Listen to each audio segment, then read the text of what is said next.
Ало. Да. Здравейте, разговаряте с Станислава Ангелова. Обаждам се от отдел административни нарушения по пътищата, тъй като бяхме уведомени за сериозно нарушение, свързано с превишаване на скоростта. Просто искам да се уверя дали сте получили копия от акта и крайния срок за плащане. Къде е било това?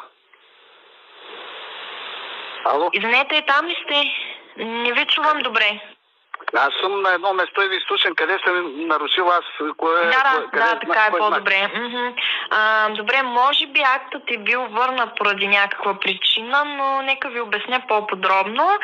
Значи, това е акт, в който е описано как вашата кола е била заснета да се движи с 150 км в час в населено място, където ограничението е 50 км в час. Къде е било това?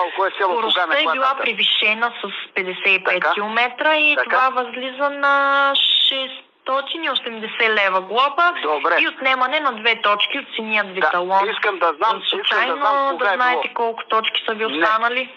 Не, аз не знам и не разбирам от точките. Искам да кажа на коя дата и колко часа тази кола е била там.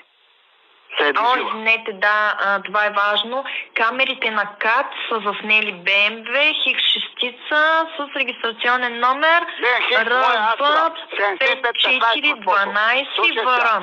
Вие сте собственикът на този автомобил, нали така? Извън града никъде не съм се движил, това имате нещо грешка.